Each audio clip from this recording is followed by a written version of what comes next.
This is a radio broadcast from the Good Boys Gone Bland. Seek shelter now.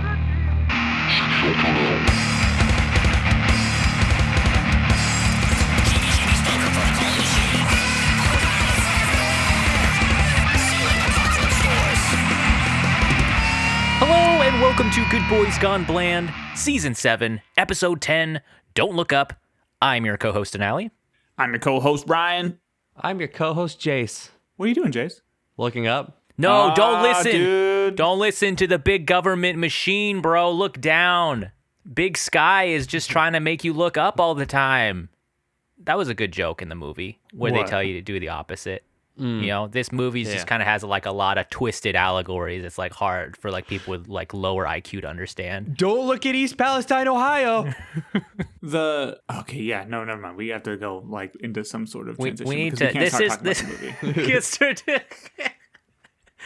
Welcome to the final episode of our Apocalypse season. We've done 10 of these dang things, and I feel like, towards the end of a season, we always talk about this. We've been on a roll of watching things in like one genre or like within one actor or an idea. Coming out of this, I'm gonna feel weird not watching the world end every week in like a show. Like, have I become like an apocalypse head? Like, how are you guys feeling after 10 of these? I feel pretty good. I mean, this has been, I think, my favorite season so far. And I mean, it was your first season, the first one you haven't been forced to do. We don't know if that's a coincidence or not, but I feel pretty good. I like it. And in fact, I found myself watching an End of the World movie kind of unknowingly early this week.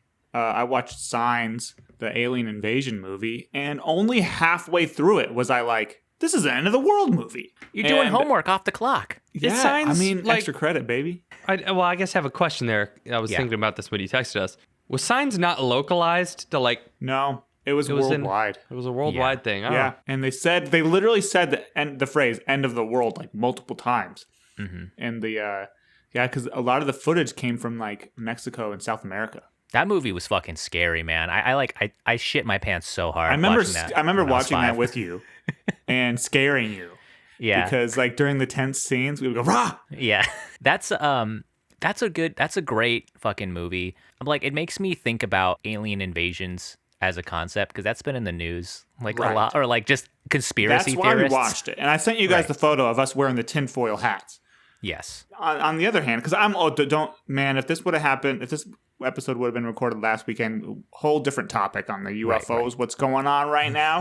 But I'm gonna lay that to the side. Okay. Yes. I'm gonna lay it to the side. I'm just gonna say it was really dumb of me to watch Signs 2 days before Julie went on vacation. Oh, yeah. Because I watched Signs when I was, I think, about 6 years old. Right when it came out, maybe 6 or 7 years old, And it changed my life. It did. It scarred me so bad, especially the scene early on in the movie when he looks on the rooftop and sees an alien. Oh, Jesus. Yeah. Well, two things. One, I have to take my geriatric dog outside like 3 times every night. And usually Julie gets up and splits the task with me. Right. But now I'm going to have to do it by myself. And there's a house across the street that's like perfectly silhouetted. Yeah. And I can see the roof line. And I like have to divert my eyes away. And Don't you want to see the alien if it's on the roof though? no, Like, so I you want can be it prepared. quick. I want that poison gas. And then second thing is I can see, like, my house is kind of like in an L shape. Okay. And so I can see part of the other L, like the other part of the L from my bedroom window. So it's like a perfect setup. I'm screwed. I don't know. I'm screwed. Well, the thing about Signs, though, is it has the same problem that Star Trek does with their aliens, is that their aliens look like us, you know? Like, they're bipedal. They got, like, 2 eyes and a mouth. Like, that's bullshit.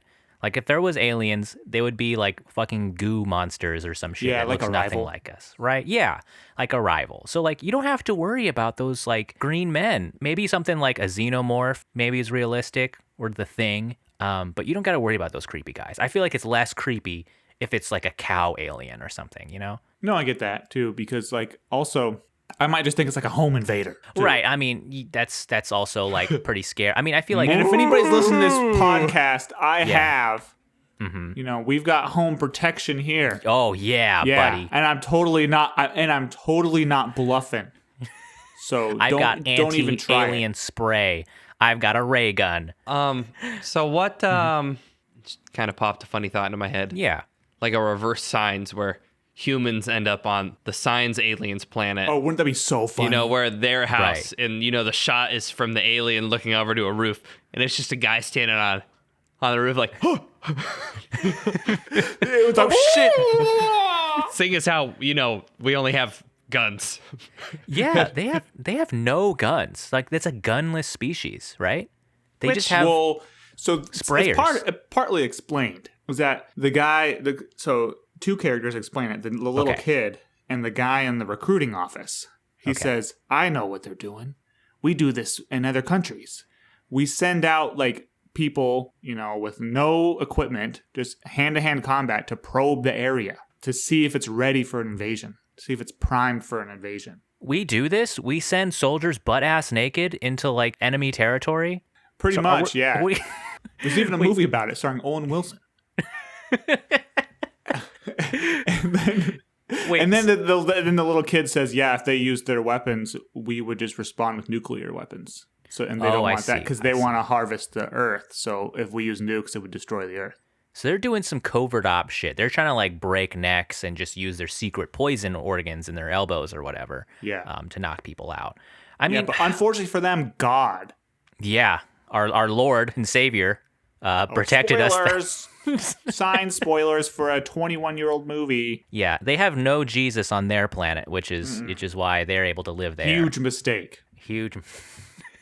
What were the odds they went to the Jesus planet? Like, isn't that crazy? It's so unfortunate, dude. The planet where God's They've been from? traveling for 5,000 years, and they're rubbing their fingers together like, oh, man. Ooh, these guys look juicy, and they got corn.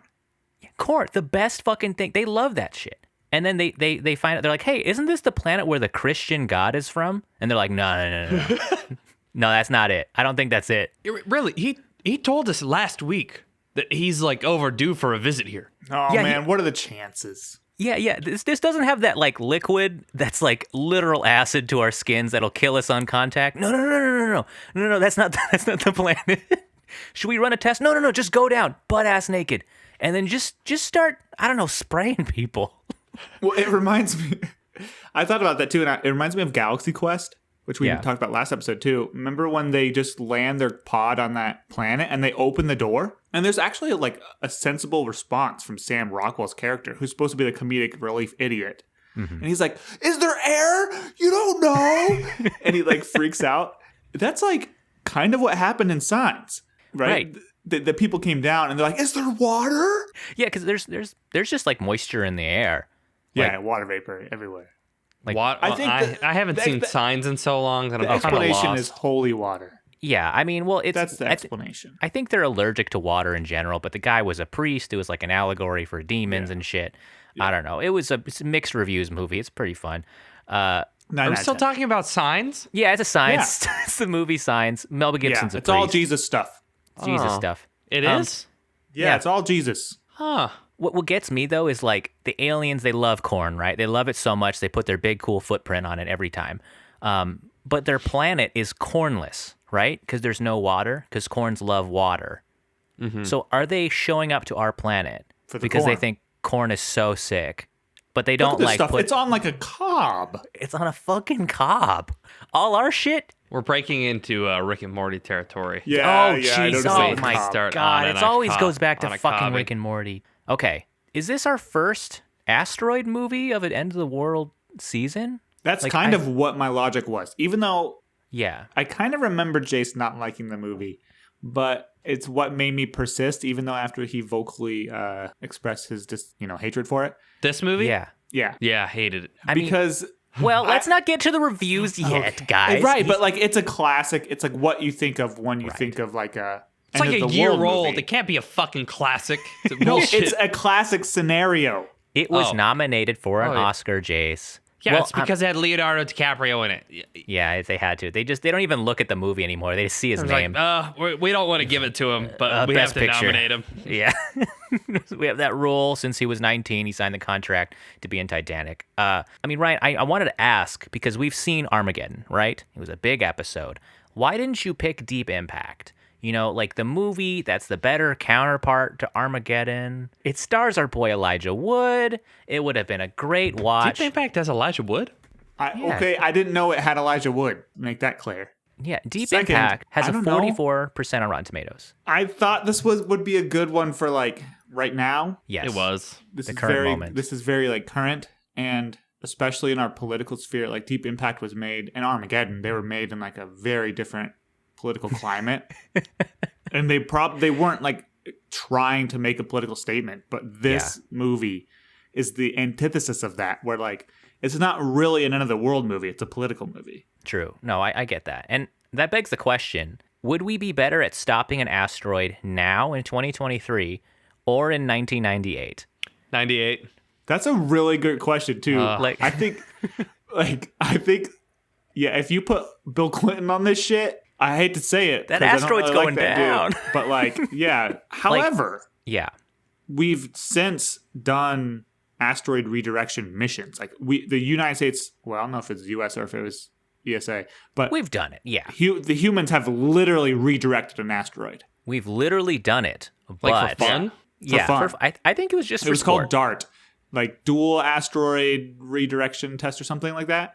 And they had an asteroid that had a smaller asteroid orbiting it, and they slammed their spaceship DART like a projectile into the smaller asteroid. And they were looking at a couple things, like would it have broken apart? You know, would it just be absorbed by the soft material? Because the gravity is not very large on those things, so like they're kind of sometimes they can be loosely compacted. So we've they studied this. They've literally studied it, and what they found was that like it was way more effective than they thought it was going to be.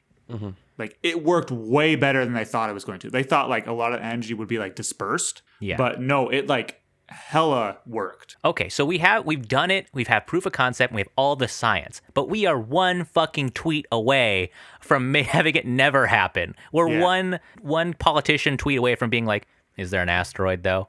To like never ever solving this The shit. thing about that I think we can, discuss later is that like there are, 7.6 billion people outside of the United States of America. And when we think about these things, very Americentric. Right. And like right. you go to any other country, people are like, I mean, obviously some of the same problems persist, but a lot of people are like, what the fuck is wrong with you guys?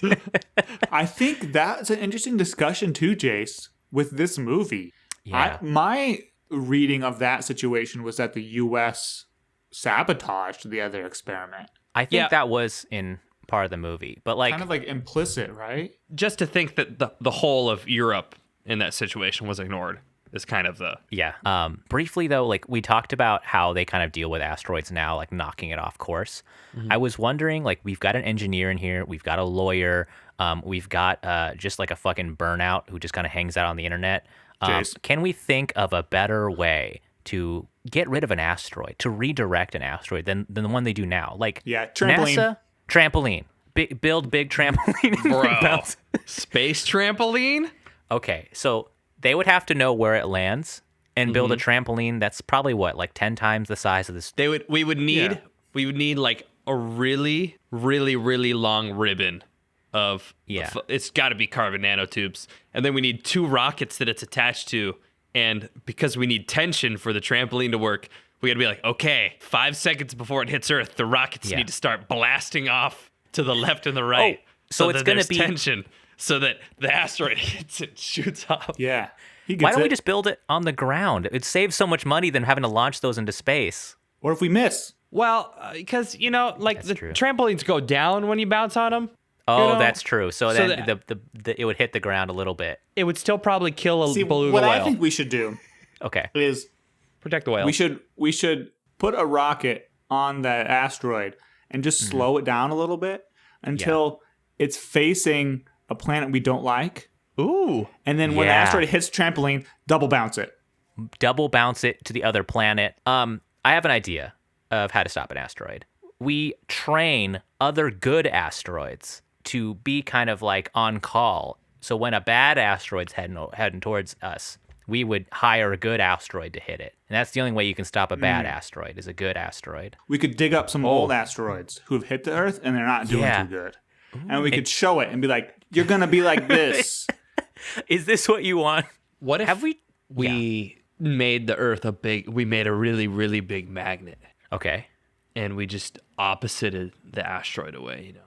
Oh, like so and we're assuming the asteroid's magnetic Because you We said make there's metal in it.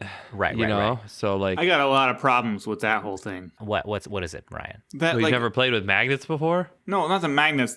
This is the plot. We'll go into that later. Well, okay, yeah, but what if? How do you know you're putting it the right direction, Jace? Because you can't feel what direction you're holding it. And what if you're holding it in the attract side? Oh, And it would hit us even harder. No, that's not how neutrally magnetic metals work. What You're if thinking of two magnets? What if we Okay. turned on CERN and Yes. then Oh, opened it yeah. up like a fire hose? Straight. That's what it's for. Is that what it is? Is that what CERN is? It's like a fucking hose. What if we like It is a cut big it cylinder. and then whatever's spinning in it, we just point it at the sky? Would that be anything? There's a guy in the back of the room. He's like, President, we need more ideas. He's like, have you tried, CERN? Just point one of the ends at it and turn it on. Is that anything? I bet you like Why don't we one. take Earth and move it somewhere else? I bet you one guy in the room's like, "Hey, Earth is moving all the time. Don't you think the asteroid's gonna like not hit us?" We'll just put rockets on one side of the Earth and point them down and speed it up. Move the Earth. But I guess Earth rotates, so you'd only be able to do that like one time a day. Every day, fire the rocket at the same time. That'd be tough. A lot of That energy. might work. Well, I think a better use of the energy is have everyone stand on the North Pole and then jump at the same time, and then that would make the Earth go down without having to build anything, you know. And then we Only can, if they never land. well, we can renew it all the time, though. We can be like, we need a readjustment, gonna fly everyone to the North Pole again, you know, on this date. We're gonna have you all jump. But all the energy getting the... Oh, okay, never mind. But that's a whole other thing. What if Yeah. we subvert this whole problem by one guy being like, what if the moon's just in the way when it shows up? Oh, shit. So some up Swedish the scientist moon. is like, hey guys, I found out. I know this asteroid's gonna hit us. The moon's actually gonna fucking sideswipe this thing, like NFL linebacker style. It's gonna be so shit. sick. Dude, I know what we could do. We get Chris Angel. Oh, Chris Angel. Yeah. And we do that thing where he like makes the car disappear. He's gonna disappear the moon.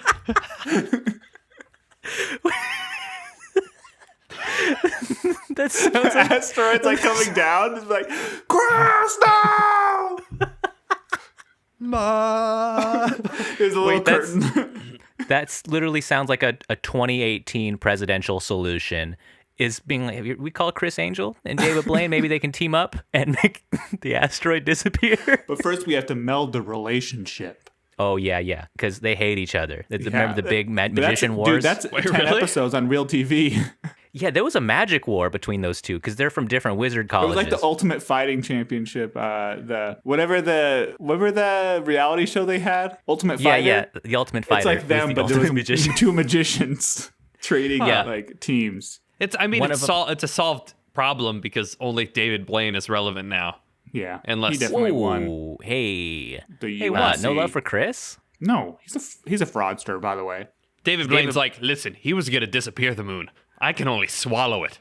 I could swallow the moon. I could hold it in my The throat. comments coming down. He's just like, and everyone's like, "No, David, don't open your mouth." He gets a little glass. And he's like, "Bleh." I'm gonna marble. need a big glass. I'm gonna need a glass 10 kilometers wide to spit it back up. Have you guys seen his Hot Ones episode?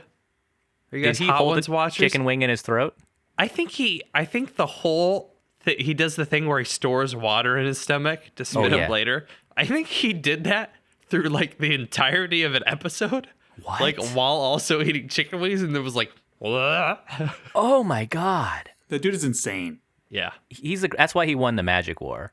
They were taking turns who can. He hold doesn't the know most water. magic. It's just he just really does it. What if all those what I like about balloons that him. they shot down were his? Oh shit! He Yeah. did a balloon thing. He did. I watched it live. And me too. during work. It was during work hours. David Blaine doing a balloon trick? No, he Did you goes not up in a see it, balloon. Denali? He's literally hanging onto a balloon, like with Okay. his hand, like Bro. dead hanging. Like what I was afraid of when I was 5? Like Yes. holding onto a balloon in the Yeah, sky? literally. He What got to happened? like the highest that you could like safely go before becoming, I think the word's hypoxic. Hypoxia, Whatever. I think. Yeah, and he got to the point where he had to he literally floated to thousands of feet in the air, How did he get back down? dropped off. Drop. He let go. What? And he just fell? Just fucking fell like Yeah. 1,000? God. Yeah. That dude is a freak right there. I love David Blaine. Okay, did we already talk about Moses splitting the asteroid in half and both sides That's a missing good us? one. I did What's like the that water solution. content of the comet? Oh yeah, there have to be enough water we can have. So Moses this is another split. thing, It's too. an asteroid, not a comet. There's no No, water. Jace. This is another Okay, thing. okay. Is Yep, that yep. they didn't have the science quite down. They obviously wanted the comet because comets are a lot more visible. Like you can see Yeah. them with the naked eye. But when they talk about the metals and shit, like they're describing an asteroid. They're not describing a comet because comets are, They're like ice, ice. right? That's kind of they're kind of icy dirt, but it's kind of the whole point of the comet. That's what you see coming off. Yeah. So it is kind of the science is not 100%. They obviously cared about the science in this movie, but like Yeah. the nomenclature is a little off. Could we all like shine mirrors at the comet and make it melt before it hits us? Ooh, No, death laser. because Just a that's bunch of already water? happening with the sun. Oh, fuck, you can't beat that Well, thing. yeah, but it's not concentrated. They didn't Yeah, put it so through a the- lens. the sun's Space attacking from lens one laser. side. Yeah, Oh, space you're lens. thinking of like okay. Or we put like, those like wood splitters, like those wedges, and we just put it really high, like put it on top of the Oh. Burj Khalifa. That's not a And then bad when idea.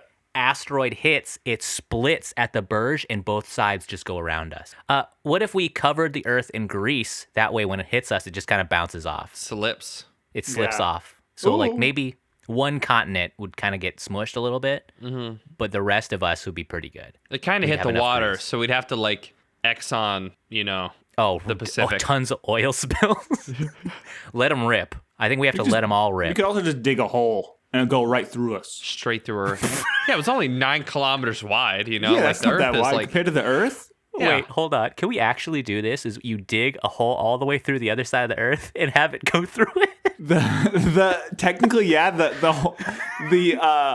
the hole would have to curve because the Earth is rotating. But yeah, I guess you technically could.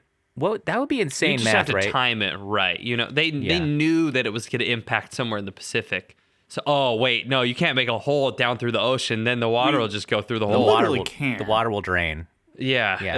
it'll drain through the hole into the core, Okay, but we have other good ideas in here. and that'll cool the core down, and then we're in a whole different situation. Yeah. Oh man, we could totally tie those two movies together. I do really like the whole idea. I think it's really smart.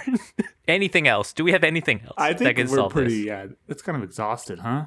We should fucking work for the White House. Holy shit. Because, I feel like there's so much out of the box thinking happening right now. I bet you there's one physicist who's listening to this and he's like a little He's excited. like, hole. He's like, wait a sec. NASA scientists, feel free to take any of these ideas. It might be more energy with a efficient. paycheck. With a paycheck. So yeah, if you guys have ideas about how to beat an asteroid good, maybe send them in to us and then we could read them on State of the Podcast.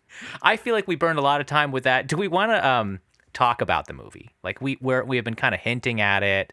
Like, Ryan, do you want to do your synopsis? Oh, my synopsis. Didn't For think the about movie? that. Didn't prepare at all. Even though this was my season and my movie. It was pretty simple, I think, right? Once Yeah. again, my IMDb that's like shortcutted on my computer is linked to the Princess Diaries trivia page. It's gonna be there forever. Because I give it more traffic every time I try and go to IMDb. This one guy in New York is Really just knows blowing all us of it, up dude. right now. We can't use any Princess Diary trivia for trivia night. Why?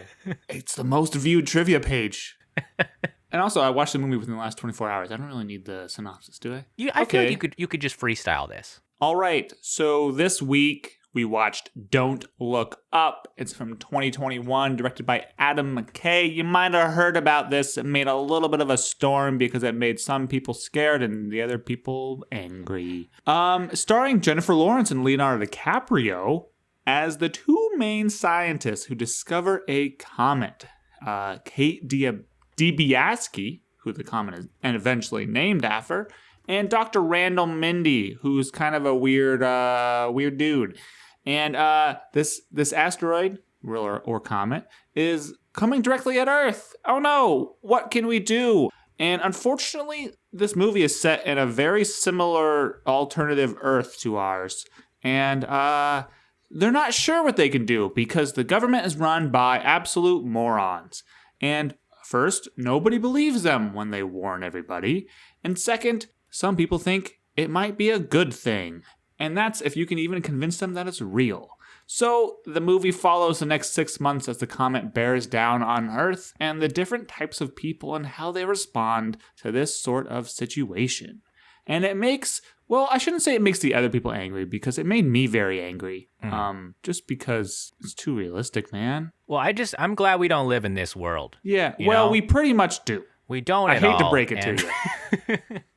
Yeah. That's kind of like what this movie is, right? It's kind of like rage bait a little bit. Mm-hmm. It's 2 hours of that.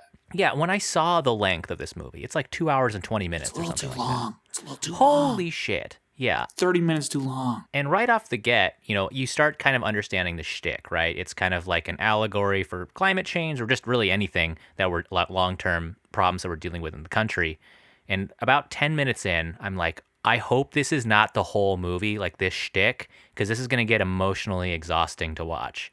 And shit, it was. Fuck, man, that was that was a real slog. I really struggled through this. I don't know how you guys watched it a second time. I don't know. Well, to be fair, I stopped and then I watched in 30-minute increments. Yeah.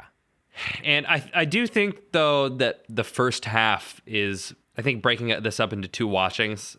The second half is quite a lot more enjoyable than the first because you get through the shock factor rage bait where you just want everyone to be hit with a wrench like I was talking about earlier. And then you're like, okay, now these people are getting what they deserve. No, I felt that too. The very, very beginning where you have Jennifer Lawrence and Leonardo DiCaprio kind of talking about when they first discover the asteroid, I thought that was done like pretty good. Like when that line where she's like, why is the ephemeris getting lower? And Leo having like a full-on panic attack and like the anxiety and the denial. I thought that was actually like more well done than any other movie this season in terms of like dealing with the existential impact of having something like this. I feel like I totally agree. And I want to talk about that scene exactly too, because it's kind of like some of these popular movies, and this is a popular movie. It's made for a mass audience. Right. So some of them rely too much on like talking head syndrome, where like it's just a script and there has to be one character talking all the time. But in the intro scene, the reveal that the asteroid is gonna hit Earth and destroy it is actually revealed with a visual cue. Like he's writing something and he writes 0 for the distance. And I really liked that and I appreciated it. And immediately it stuck out to me as like, oh, this movie is going to treat me like I'm able to figure out what that means, which is really refreshing. Yeah, I feel like Adam McKay kind of has that with his, because he wrote like Big Short. He wrote what was the other one that was really big?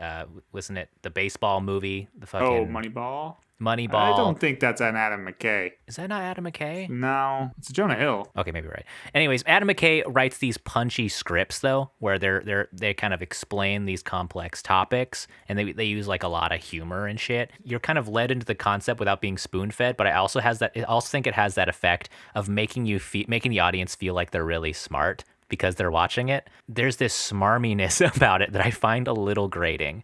Like I really liked The Big Short, but it also was an aspect that kind of turned me off from that movie, and this one too. I felt it kind of immediately, where you're supposed to be kind of in on the joke, but it came on like a little too strong. Did you guys kind of feel that with the humor or just like the tone of the movie? Yeah, and I know where Jason's gonna go with this. Because I remember him not liking the movie now, but like the issue with this movie is that it doesn't simultaneously wants to be funny, but also does not want to be fun to watch, and that's difficult because I felt myself frustrated so much, and there's only at a certain point where like everybody's accepting that the world is going to hit that I feel like okay to laugh, because a lot of the time like people are still really frustrated that the government's not doing anything, and I'm like sympathetic to them, and I'm also getting frustrated. And Yeah, it just changes. I think about the rock concert, or I guess not rock concert, the pop concert in the movie. I think that's when the tone shifts for me, when I'm not like, oh, like they're not just like glorifying vapid pop stars. They're saying like, that's kind of the problem, is that even the people who do care really only pay attention to like vapid pop stars. Right. I mean, that aspect was interesting too, where, like, I mean, honestly, I wasn't super into that kind of humor where they talk about like, oh, this celebrity breakup happened, or, oh, like, what does this person think? It felt very like, we live in a society type of humor or type of memes where they're like, oh, you guys just care about your TikToks and you don't actually care about this. Even if I think that's a valid criticism of society, I think the way that it was done in here felt kind of boomerish, honestly. The way they presented like memes in this movie, the way like they presented the New York Herald scenes, they were rage bait to watch, but it also just felt like someone very like bitter and angry wrote this movie and just wanted me to feel that same pain. I just did not enjoy like most of the scenes in this. I think a lot of, I think it's meant to be, I think we've covered that we think it's meant to be rage baity. And I think there were jokes in those scenes that we're talking about, but it did see that like a lot of this movie was improv. So that kind of takes away from the fact that maybe like in some of the scenes, the director was attending to make a specific joke because, it wasn't. It was like somebody throwing out a line that's kind of funny in the moment. Was it actually improv? A lot of it? There are like 15 or 16 notices in this that you can find readily online that are like the majority of this scene from like pretty much all of Jonah Hill's lines were improv. The character, some of the lines from the characters in the news scene were improv. It was probably only specific jokes. I might be. Adam McKay is saying it's kind of known for that too. It's just like, even like with Anchorman, he shot 2 versions of the movie because they let the characters improv off each other so much that like there's a whole nother plot line that they could have made off of the alternate jokes they didn't use. I mean, I did appreciate the joke density in this movie, but the hit rate, I guess, just wasn't high enough for me. Like if you throw thousands of jokes in a movie and most of them don't hit, and then most of them just like make you feel sick, and then I don't think it really works too much as a comedy. There were a couple jokes that like made me laugh, like the your dad and I are for the jobs this comet will provide. Like I thought that was like some pretty good. And there's some pretty good satire in here, or like the Sesame Street scene with Leo like freaking out. He's like, they're fucking fascists. That was improv. Timothy Chalamet saying, can I be vulnerable in your car? That was improv, I think. Oh yeah, those maybe not one. Well, I thought all the actors did a really good job in this movie, though. From Timothee Chalamet, the 2 leads carried like a really strong role. Both of them have these like really piercing blue eyes too, and like there's so many wordless scenes where it's right on their face and you can tell exactly what they're feeling in the moment. Especially that scene where Jennifer Lawrence, all you see is just kind of her eyes tracking as like the president is just not paying attention to them as they're explaining the scenario. I think there's like a lot of good acting in this movie. I don't think anything was really like phoned in, even though it was like a lighthearted, I guess, comedy. Yeah, I don't have a problem with any particular performance. It's just like, it's difficult to enjoy something that you're not supposed to enjoy and then being like, oh, I get it. I'm not supposed to like this. So I kind of get it. But once again, like, it's beating you over the head repetitively. And that's what a lot of the criticism of this movie is. It's like, okay, we get it. Make another point. But it's, on the other hand, sort of refreshing to have a movie say, yeah, I'm going to have 2 hours and 18 minutes of the same point made over and over and over, because in the real world, you aren't listening. Like, it doesn't matter if they say it for 2 hours and 18 minutes or for 1 minute. It's not going to change because the people who aren't listening. That's the whole point of the movie. And the joke that makes it so frustrating is that the people in the movie aren't listening. So it's like, I get it. It's very meta. Like, everything is so obviously related to the real world, but there's even words from the president of the United States that were repeated verbatim by these characters. And it was very, very difficult to watch. Yeah. I mean, I think that's a good point, Ryan, about how relentless this movie is and how that functions as like kind of a performance art piece too. Yeah, I agree. Like, one time I showed up to this performance art thing and there was just this woman ballet dancing next to a man who was buttering like 1,000 pieces of toast. Nice. And I'm like, okay, I get it. After like two 2 pieces of toast. But the performance isn't in the 2 pieces. The performance is in the 1,000 pieces. Yeah, man, it's the point. It's the 1,000 pieces, man. The toast.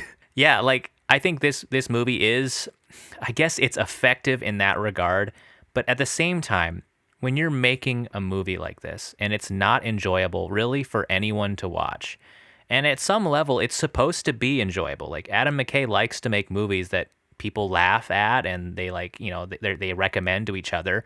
I don't think they really accomplished that here. And I don't know how many people are going to see this and really flip on how they view climate change. You know, I think they might have that same like smug, we live in a society type of thing and then go on with their day.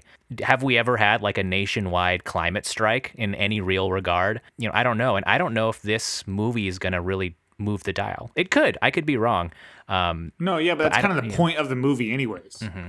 Which is kind of like ironic. Yeah. Is like you can criticize the movie for not doing good enough because the movie tells you that no movie could be good enough. Like, yeah. So it's kind of interesting. Yeah, I think all of their points are totally right. You know, but could it also be a shield?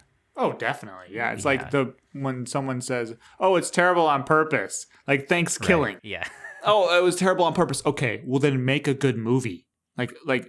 The only way I'm going to believe you that it was terrible on purpose and you could have made a good movie if you wanted is for you also to make a good movie. I guess the question is this personification of what we consider a problem in our society. In what way do you want that shown in film that you enjoy it? Yeah. Like, if you're asked that as a director, as a filmmaker, as a writer, probably maybe isn't. So I think they stayed true to like the shittiness of the characters. So, like, the ongoing jokes of the characters didn't bother me. Like, you get right away that the president is a piece of shit. And then, like, it kind of just settled into me. So, like, that fact settled in and then, like, carried through the movie to the point where I think maybe, like, it was a little jarring at first. And then I, like, acclimated. Honestly, I do think if the movie was a little shorter, like, let's say we cut 30 minutes out of the movie, I feel like it could have been more effective. And maybe reducing the amount of times we kind of hit the same point or the same joke might make it more effective. Like, let's say this movie was an hour and a half. People might be, oh, this is a searing satire, and they did it so well. And you get the point. Maybe they could have been more efficient with their time. I could see maybe that working because, yeah, like you said, like like they're not wrong. The satire they do in this movie is actually pretty good. It's just how exhausting it is to watch. Yeah, I think something that I'm thinking about now is that in quite a few of these movies that we've watched, time scale is a bit of a problem. And I think when you actually, we don't like the length of this movie, but because of the time scale, the 63 days to impact, I think it might be paced relatively well for like when you think about something that might come into the attention of like the general populace and then how it might play out. So I'm kind of like the thing when we say like 30 minutes needs to be taken out, all I can think about are the random montages that like we got to cut from a scene to a montage of things. Yeah. And the only time that it worked for me was the very last one. And like multiple times I was like, montage. Like, tweets and pictures of animals and livestock. And I'm like, That was also like exhausting. And I like texted you guys too. Like there's a middle portion where things are finally moving, you know, with the president and everything. I ended up just putting the fucking Netflix thing on 1.25 speed because I was like, this is just dragging ass. Like I could just predict what's happening. And I did that for like 20 minutes. It's the first time I've ever done that. I felt guilty doing it, but I was like, you know what? My time's valuable. I'm not gonna just sit here while they do this. It's okay. We all get one. Jace admitted to not finishing one of the movies. When was that? I think Jace fell asleep in one of them, but then I think you finished then I think it. Then I rewatched it. Yeah. I think I said it as like a meme in the day, and then I felt bad. This movie I also considered not finishing at 47 minutes. And then woke up and felt bad today. I was like, God, I'm trying to watch it. I just wouldn't have watched it. If it was a second time for me, I would have just lied to you guys. I would have just read the Wikipedia page, be like, yeah, I saw it. Wow, what a tough watch, guys. I don't think I would have been able to do it. I mean, in a way, this is also kind of a repentance for me, like a punishment, because freshman year of college, I was in like a Roots of Contemporary Issues class. It's something they do for like to make you graduate. It's one of those requirements.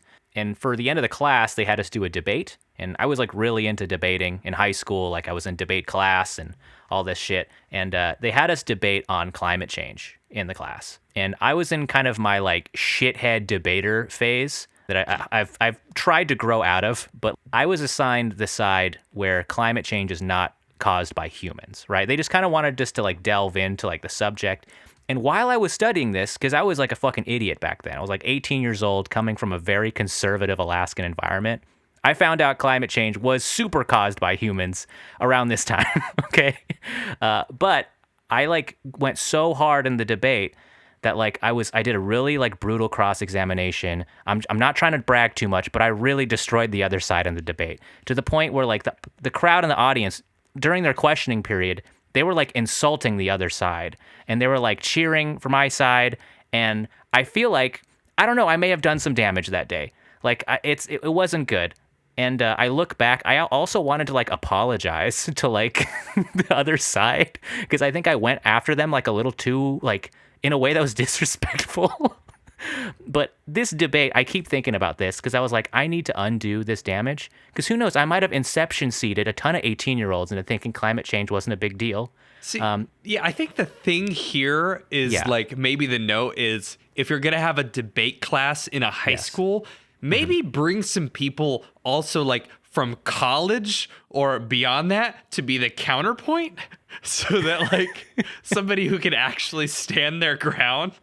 Because like you said, like, I mean, people in that classroom might have been impressionable. And if you made it seem as if though you believe that, there are probably, I could imagine a few of the people in that class would be like, yeah, fuck climate change. Legitimately. I know the kids that we went to school with. Yeah. Well, this was in college, though. This was at Washington State where I did this. That's worse because I went to school with them, too. That moment also made me realize that you don't have to be smart to debate well. It's kind of like the whole Ben Shapiro. Dude, like you just kind of be aggressive that's what I was verbally. Thinking. Yeah, like him talking to college students versus an actual someone who debates. Like, no, and it's interesting you bring that up, too, because my government class with Michael that year was what made me want to go to law school. Because when I did the mock trial and the jury voted to convict because they're like, well, they didn't prove she didn't do it. And I was like, you fucking morons. Like... Did you do the 12 Angry Men? Like, you're like sweating. You have like a rag and you like lean against the table. Yeah. And they were like, well, probably did it. And I was like, ah! Yeah, so in a way...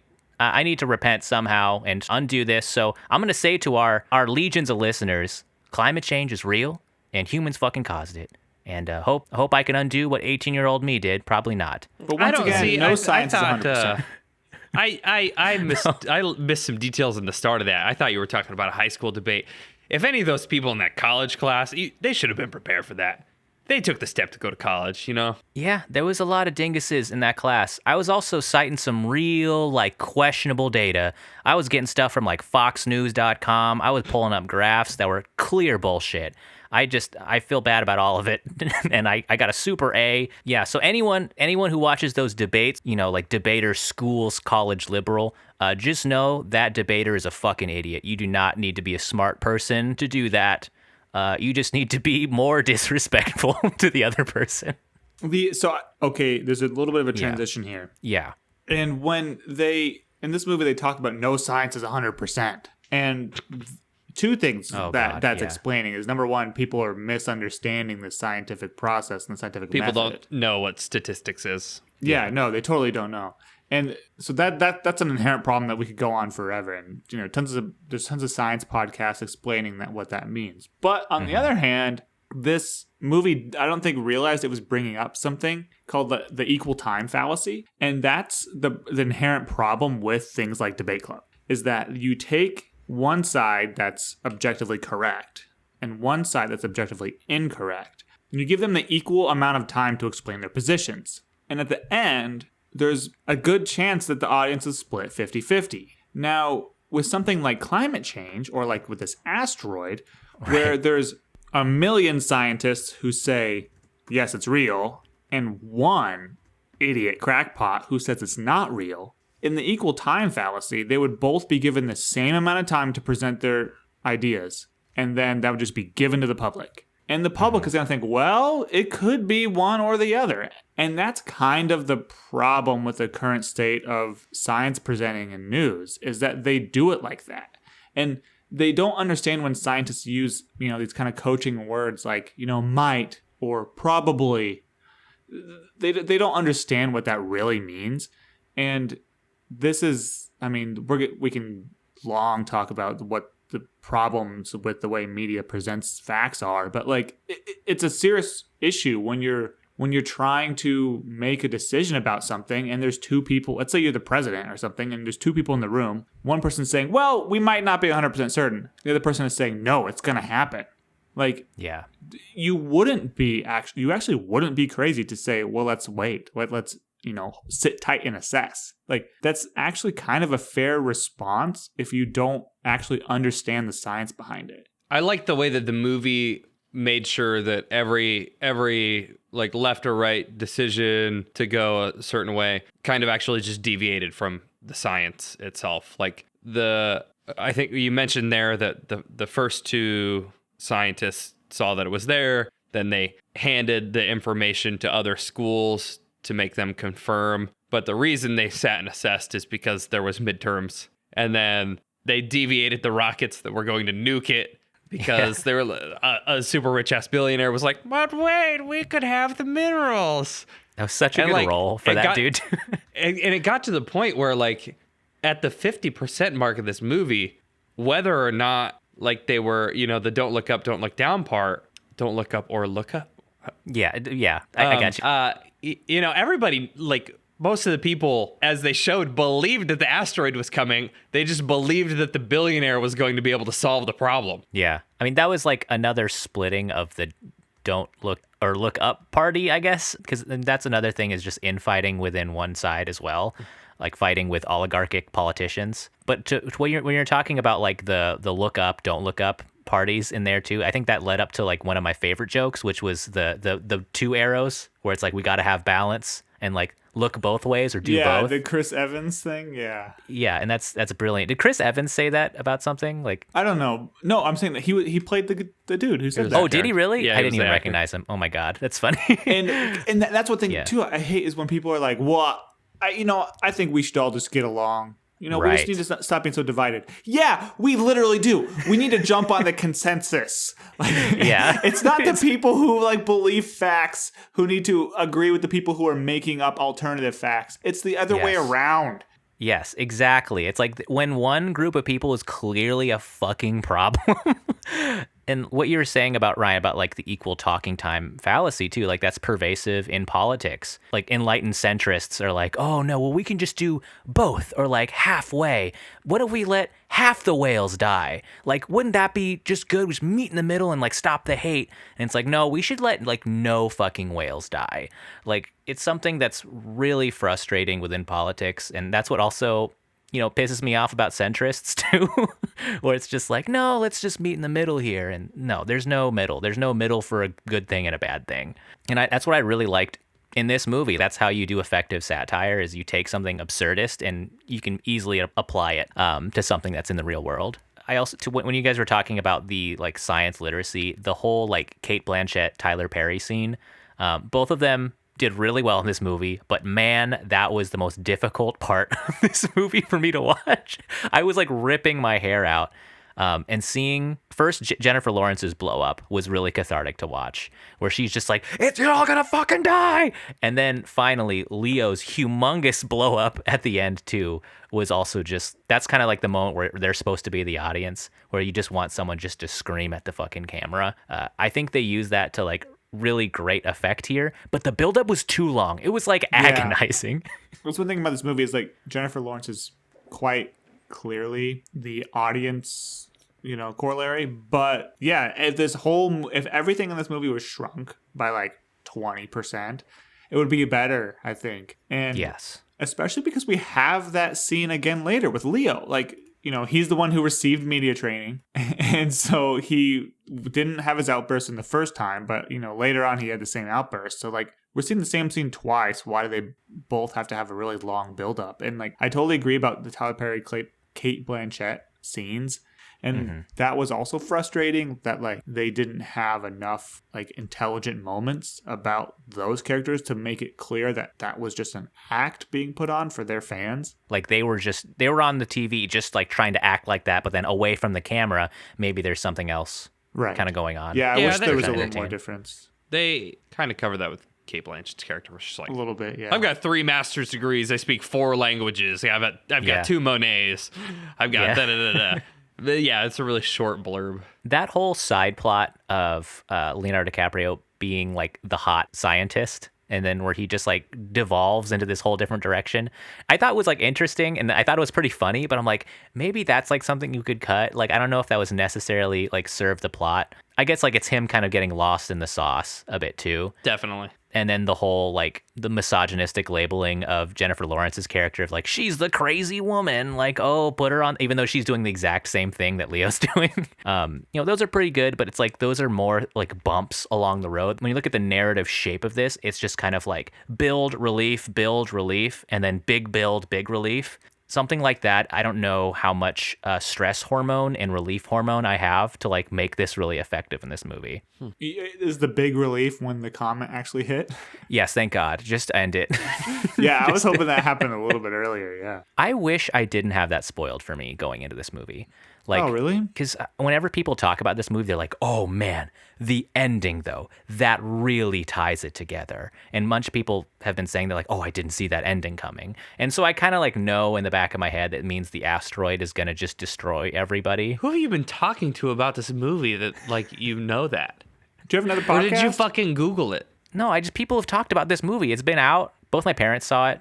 This whole situation with the asteroid too, like it kind of reminds me of that Carl Sagan speech that was kind of online for a while, like when he was talking to Congress about climate change, where he was talking about like it makes sense for completely other reasons to pursue a solution to this humongous issue for totally separate reasons. Like it would make sense to have an independent like power system, or to like make solar panels just because we can just get it from the sky, or it's just invest in science just because we can get a benefit from that too. And I remember that like New Yorker comic where it's like, well, what if we just create a better world for nothing? And it kind of makes me think hard about that too. Moments like this even with an asteroid, I feel like if we really pushed hard into funding, even if the asteroid had like a 50% chance of hitting us, we could benefit from just building an asteroid defense system, or just building sicker rockets and shit. And that's what you were talking about with Star Trek too. And that's what I found persuasive about that universe is progress for the sake of progress. And like understanding that there's collateral benefits to be had from these sort of investments in like technology. And think about things like computers. It's like, yeah, we could have gone never having developed microchips, like the Fallout universe from the video games. Like all the computers are still tube-based, but like there's benefits to be had that you don't even realize from the stuff. And like, yeah, finding a way to divert asteroids right now doesn't teach us all that much. But like, if we would never have built a telescope specifically to find and study comets and asteroids, like then we wouldn't even know how to begin doing that. And that was years and years and years ago. So there's too much of a chaos there, too much of a butterfly effect with technology. And like there's never a reason to, not find out more knowledge. It reminds me of like the person who discovered CRISPR. She was literally looking into a very, very specific boring protein in E. coli, where she's like, oh, I wonder like why this thing's chopping up this like little molecule here. And everyone's like, who the fuck cares? Like, I'm going to give you like $1. And she looks into it and finds probably the most important genetic engineering tool in human history. It's just like, you have no fucking idea. Right. And also the doctor who thought germs were real. He was like, hey, germs might not be real, but they might actually be real. So we should just start washing our hands. Ghosts. In case ghosts, they're real. you idiot. It's ghosts. Everybody know it's ghosts. Fucking imbecile. And then he's like, well, there's no harm in like just washing your hands, so I'm going to go ahead and do it. And all his patients lived. Yeah. He died because of that, right? Like that was the whole ironic thing, was that he was telling these people where they're like, okay, you guys are doing autopsies with the same tools you're doing surgeries on, so maybe wash them. And all the doctors like were super pissed. And so when he needed a surgery, the doctors purposely used the dirtiest ass tools on him out of spite, and he died of infection. Like That's just if you ever want to think about how dumb humanity is, It must have been his humors. It's gotta be the ghost. Wow, he was super haunted. And kind of related to that, the whole Steve Jobs sequence, or the Steve Jobs analog or the Elon analog, whatever you like to call him, where he was going into that tirade about all human suffering being solved by the amount of money they'd make from those minerals. That also kind of like made me think a little bit about this, but just being like, oh, like capitalism's gonna fucking save us with all the innovation Apple's gonna do. Like, think of all this amazing shit. I thought that was effective. Yet, that was just another cherry on cherry on top of the shit pile for this movie for me, where I'm just like, this is just upsetting. I don't know. But I thought the actor, with all of his weird way of talking, I thought that was like pretty funny. And avoiding eye contact until like very necessary. Yeah. And how agonizingly slow he was talking, where he's like, oh, well, and I thought that was like a pretty good thing in this movie. The one thing that I thought was interesting is that generally when I think of somebody that would be in that position, I wouldn't expect them to talk with maybe the cadence that we have in a casual conversation where you use or you stop and think. And right. That was a major part of that character, where they're like slaying these crazy one-liner thoughts that, maybe are seem like bullshit. Yeah. It's like somebody's blowing smoke up his ass. And then, but it would be like, and then deliver the thought, and it's like, oh, shit. The other thing that in this movie, too, speaking of like failure to communicate, was Leo's failure to communicate a lot of the points in this movie. Like his inability to bridge that gap. Just like, we always talk about this with scientists. They can't bridge the gap to the general public. And I feel like that was almost just as infuriating as everything else in this movie, was during moments where he just could not say, an asteroid is going to hit Earth. He was just kind of just talking about trajectories and like ephemeras and shit. And trying to make someone who is not a great public speaker, trying to be a really good public speaker is worse than someone who's not a good public speaker and is just up there doing it. Because someone who doesn't understand that you need to get the point across quickly and effectively will just ramble. And because he tries to give this big long intro. Well, you see, comets are these things from the Oort cloud.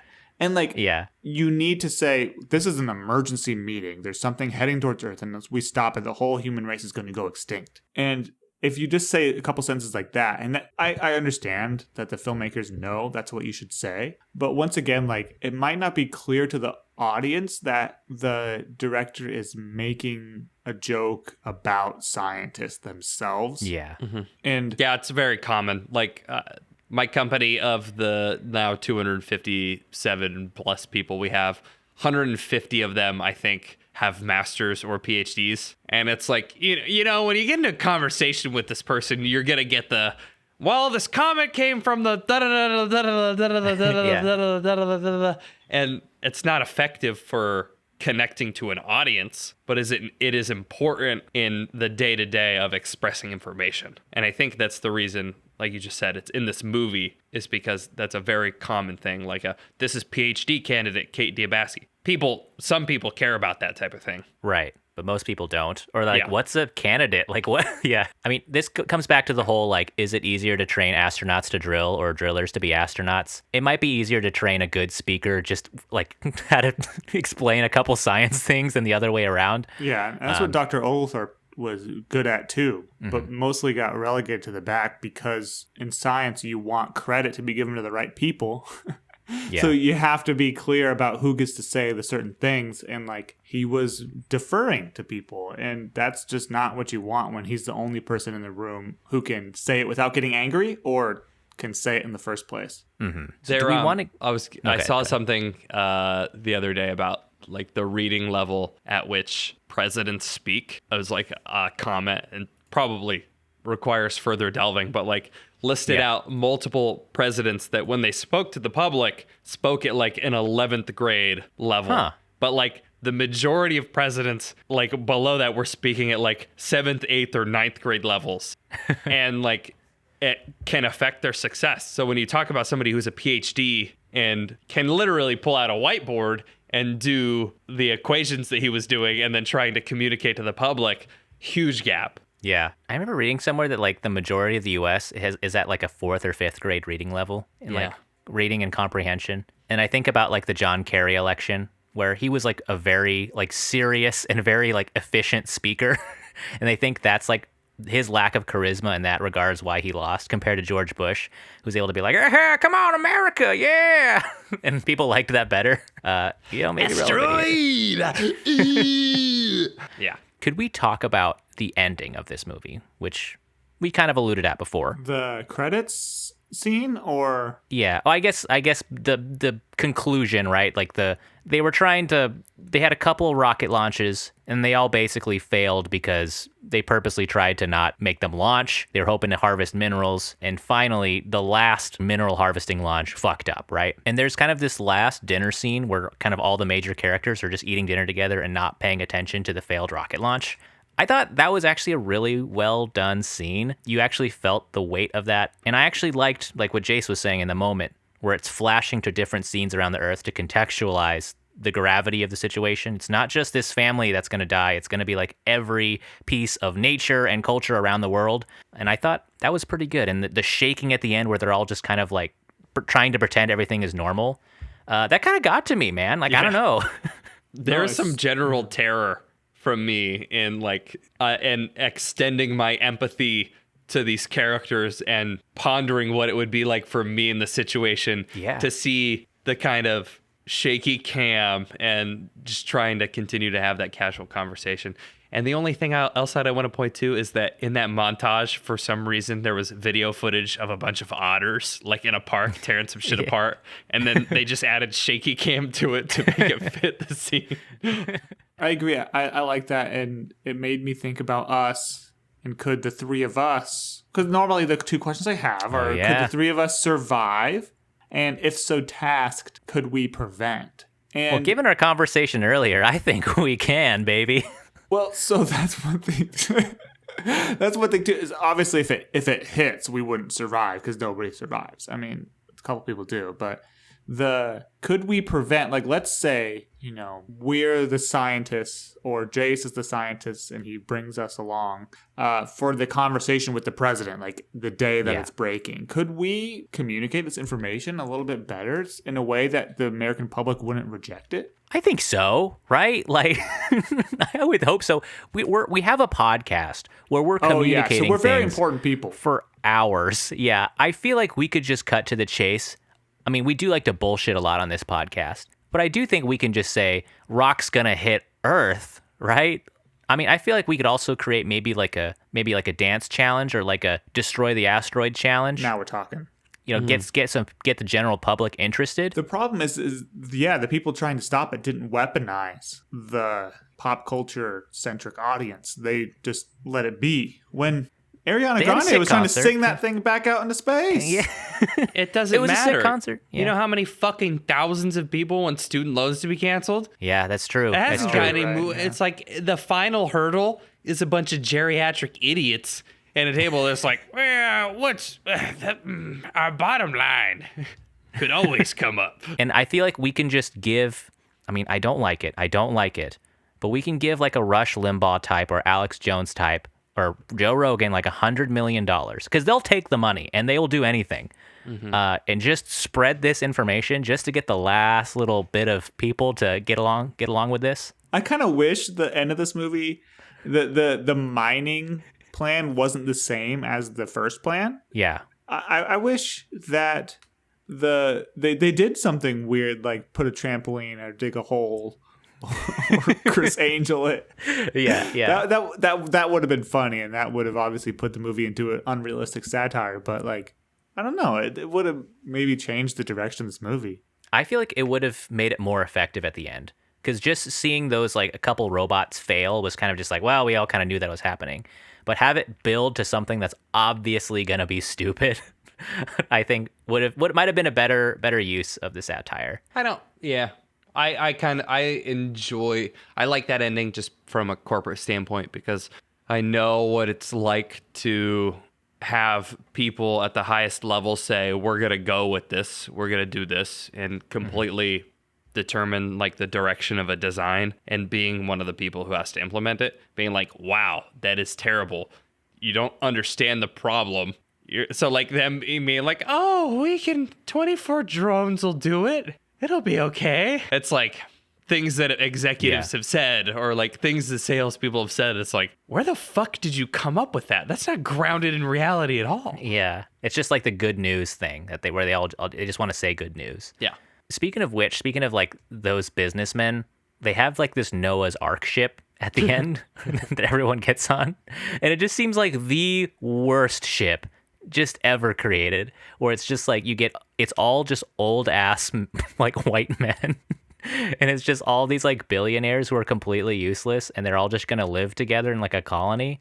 I'd be like, just fucking give me the asteroid, man. I would not fucking get on that ship. And then they got eaten, which felt kind of... That was pretty cathartic. Yeah. Yeah, the Bronterock or whatever they landed on. Like, yeah. Do you guys want Like, to that's start gonna be- reviewing? yeah, let's do it. Apocalypse, right? Our last So the last Apocalypse. Apocalypse. And I think for that reason, I mean, it's almost a perfect score, because let's think about it. It actually happened. It was a classic disaster movie. There was U.S. government, at least ineptitude, you could say, in effect, caused it. And it was a scientific approach. And I liked all those things. There wasn't like an unexplainable, like weird stuff like you get in a lot of those other movies from Roland Emmerich, which are like, day after tomorrow, a freak storm and stuff like that. There wasn't that. Yeah, and also the asteroid didn't come alive with like AI robots and attack Earth and stuff. Yeah, they did miss that. So I think in a way, obviously, this is making a joke about climate change and other things, but I think the effectiveness is still, I don't know if it's lessened because it's a satire movie. I think it still is an end of the world movie. And I think it's important that an end of the world movie also have a double life as something else. So they're not all boring, droll, pointless movies. That some of them can be kind of important. And so I'm going to go ahead and give it a 9, partially because I think it made too much of a commentary on our current atmosphere and not enough commentary just on like the end of the world situation. So I think a 9 is very fair. Yeah, 9, I was kind of thinking the same thing, Ryan. Because, I mean, you do have the mega check. The asteroid wicked destroys Earth. No one can fucking deny. The highest kill count of our season, hello. 8 billion dead, holy shit. I mean, we don't know if they're dead. They could have, I don't know, maybe been blasted off the Earth into a safe zone. In the We don't really know. post-apocalypse, in the post-credits scene, doesn't Jonah Hill wake up? Wait, what? Last man on Earth. Yeah, there's a second post. There's a second credit What? scene. Oh, there is? What happens? Jonah Hill comes out of the makes bunker. a video. Yeah. Yeah. Oh, shit. See, okay, we're good. We're good then. A lot of people survive. Who knows? Anyways, it definitely highest kill count of anything in the season. There was a bird scene where all the birds are like flying around and shit. That was a check. I found that one. First thing they tried was to nuke it. All right, they didn't quite nuke it, but I'm gonna do a check mark there. There was a rioting and anarchy scene. That's gonna be another check for me. They did say the title like 50 times in this movie, and it was also like chanted by a humongous group. So like that's gonna be another disaster movie point for me. But like honestly, yeah, like what Ryan was saying, this is not like what you would watch if you're into disaster shit. There's not a lot of scenes of stuff being destroyed. Like you usually want to have like a little bit of a build up, you know, like in the core where there's a sun laser or there's like, you know, a fucking tornado storm or some shit. It all happened at the end. This is mostly commentary about a really shitty political situation.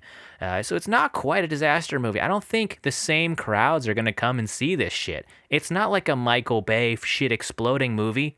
So it's going to be a 9. It's going to be close. It's going to be close. I think the spirit is there, but it's not quite. I can't give it a 10. I am going to give it a 10. And I think the only thing that is scratching the itch differently for me is that, like, this movie's not, I guess, it's not really science fiction. It is science fiction, I guess, because it's like the topic is science, it's a fake scenario, and the asteroid is going to hit the Earth. But it's not like the core where they need to come up with a turd laser mobile to drive through the geode into the center of the Earth. God, I it's wish. like there's a very present threat that is inaccessible, that is imminent, and the hurdles towards the end of the world are very political. But so I think it hits everything else. This doesn't have any bearing at all on my movie beater. Okay, all right, a 10, pretty high. Ryan, what do you think? What do you think about this movie on the movie meter? It's just so hard because I can't divest how good of a movie it is from how much I liked watching it. Like, I totally agree. I didn't want to recommend this. I'm glad I did, but like, I didn't want to watch it again. And that's okay. Movies can do that to you. That's totally a valid way of making a movie. And so it's hard to, I don't know. It's hard to, I think objectively, it's not a terrific movie. Once again, it's too long. The editing apparently was a little bit unfinished. Your Netflix was not skipping. Some of the scenes were literally frozen. Oh yeah, it was. I think it was a rough cut meant to because they weren't able to finish editing in time. Oh shit. Yeah. So things like that obviously bring it down. Nothing that we haven't said so far. There's like some little commentary that I thought the subtle stuff would have been shown a lot better if the running time was, lessened, and some of the beat you over the head stuff was taken out. Like, I enjoyed that the main characters, who are the liberal stand-ins, they didn't know how to pray at the dinner table. And that was pretty funny. Like, that's kind of clever a way at the very end to show that little difference between the two demographics. And I think once again the best parts of the movie were the opening 10 minutes and the final 10 minutes. And for a movie like that, I'm gonna have to go ahead and give it a 4.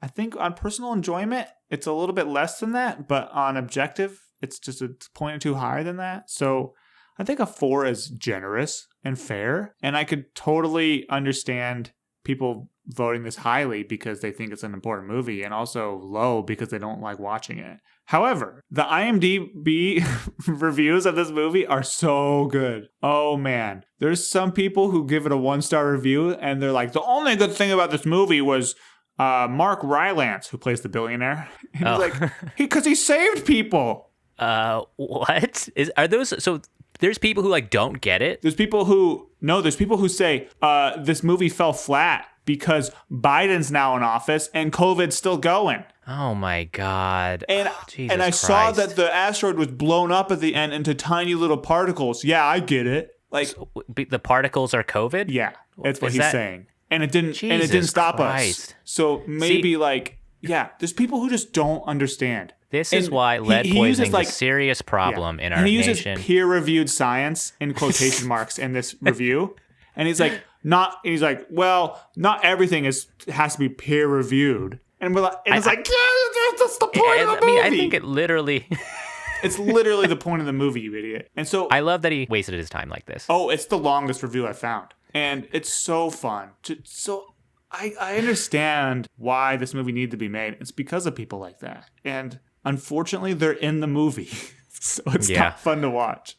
Man, the fucking density to watch a 2.5-hour movie where they're beating you over the head with a satire and you still don't get it. And he says, while it appears that McKay likens the administration of President Janie Orlean to right-wing ideologies, I think it's... The words appear and liken? Like, what? No, the words are explicit. Out of Trump's mouth. I think it's insane. It's so explicit that it's like you would literally just have to have a stamp that says Republican on her head. She's wearing a red dress the whole time. Yeah. She said she based her entire look off of Fox News correspondents. Yeah, incredible. That person can vote. Yeah, like listen, I've already said what I think about this movie. I don't need to like be a broken record here. A lot of it didn't work for me. I agree with Ryan. There's a lot that worked well. I mean, Adam McKay has been kind of famous about this movie where he'll clap back at haters on Twitter and just say you don't like it just because you don't agree that climate change is a problem. I mean, I definitely agree that climate change is a problem, but I don't think the movie was necessarily effective. So like I think this movie was too long. I can't give it even an okay score because I fast forwarded through so much of it. I never fucking do that. So like I can't. I don't know. I've never even did that with my 1-star movies. So I'm really struggling with this Do I think it's a piece of art that maybe did contribute something interesting or important? Maybe. It was also nominated for 4 Academy Awards, which kind of blows my mind. There was a lot of things where it's like I look at the constituent elements. The boxes are being checked here. Yeah, just make it fucking shorter, man. It was painful. Put me in a shitty mood for the rest of the day. I'm going to give it like a 3. I just didn't like it, okay? I'm going to give it some props, a respectful 3, okay? Damn. I thought, you were actually kind of nice and you explained your thoughts. I thought you were going to say, yeah, I believe climate change is a problem and your movie still sucks. I got it. I think I'm right there with you. Maybe instead of there's a lot to maybe not like about this movie. I think the running joke of Jennifer Lawrence's character of being like, why did he charge us for the water and chips? Yeah. Was probably one of the funniest jokes. Yeah, that was like so funny. Like you've got 60 days left to live. And like you can tell that a lot of the brain power has gone to being like, what the fuck is wrong with that guy? Why did he do that? Timothee Chalamet, he our boy popped off. Always brings it. Yeah, and I thought we talked the can I be vulnerable, the absolute 180 of the character from being like a little punk rock anarchist to being like, oh yeah, I'm an evangelical Christian. Found my own way to it. Yeah. The end scene I found kind of the end I found moving. I think the first half of the movie is ineffective. I shouldn't say ineffective. I think it is effective. It makes me angry. I didn't enjoy watching it. And if that's the point of the movie, then they did a fantastic job. But I hated it. I turned it off at 45 minutes and I had to restart it today. Then I got through the middle 30 minutes and was like, and I had to do something. And I finished up the last hour. And I think the last 20 minutes of it are pretty powerful. And I think that group of people coming together around that table, not watching the news, accepting what was to come, and how every single actor played their piece in that made it okay. So I think a 4 is the right place for it to be. Yeah, that's fair, Jace. I think if people see the graph of the season and see that we're averaging like a 3.6 for this movie, they're gonna think that we're a bunch of we're conservative deniers. Dudes. We're fucking deniers. I mean, the Rotten Tomatoes is a good amalgamation of the U.S. It's 52%, and I think that's about how much you need to win an election. Yeah. Yeah, Jace, I could tell you saw this movie today and then had to review it in the same day, just because I feel like the first half of this review, you look like you were dying. It feel like it was taking a lot out of you to do this. I am 1 day removed from this, and I am also feeling emotionally exhausted by this movie. So I'm glad we got it out of our system. We're done, guys, and we made it through. Ryan, I gotta say, I really enjoyed the season. Yeah. It's the first Ryan season. Not as bad as I expected, Ryan. It's but I think we had a lot of twists and turns, and we don't have a movie next week. We have a little something called State of the Podcast. This is going to be State of the Podcast 7, where we will reconvene. We're going to debrief on the season. We're going to talk it over. Jace is going to run some numbers about how we graded each movie, and we can kind of do a retrospective. So even if you haven't seen all of the episodes this season, maybe that's a good way to kind of catch up and just see what we've been up to. And then, of course, the second half of the State of the Podcast is where we will, I guess, present/debate or just show our pitches for the next season, our next 10 movies for season 8. We're going to be in the 80s or 90s of our season. Mm-hmm. That's a lot of fucking episodes. What are we going to pitch? Who the fuck knows? I mean, you guys probably have an idea of what I might pitch, but that's coming up. That's coming up. So if you guys are interested, part of this whole podcast, it's I like picking the movies and the suspense of not knowing what we're gonna do, and then I don't know. It's fun. It's really fun. This season also took us half as long as the one before, so I'm I don't know. I'm still in it. But yeah, thank you guys for sticking with us in the bunker season. Is this a key I see to escape the bunker? Is it safe to come out? Oh, God damn it. I don't even know why we do the mansion anymore. Oh, a key card. After the doghouse, it was kind of hard to come back in. We found the key in the DVD case for Don't Look Up.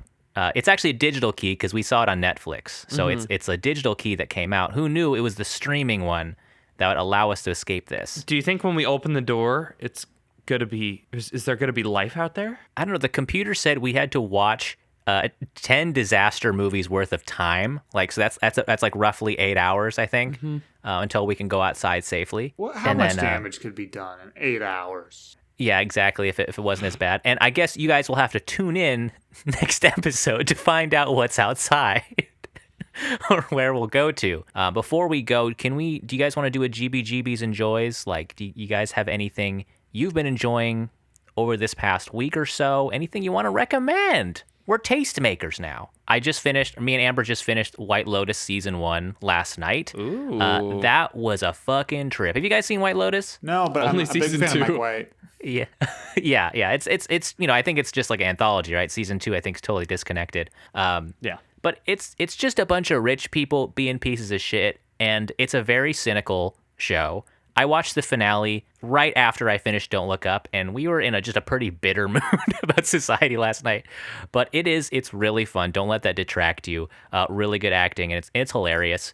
I've also been listening to a new album by one of my favorite artists, Carolyn Polachek. It's called Desire, I Want to Turn Into You. She put out like one of the greatest fucking pop albums ever in 2019 called Pang. And she blew the fuck up. She's having a great moment right now. I super love this new album. It's bangers front to back. It's weird as fuck. She's like one of the most talented vocalists, I think, in the game. And she used to be part of a really good band in the 2010s called Chairlift, but now she's doing her solo thing. And it's so good.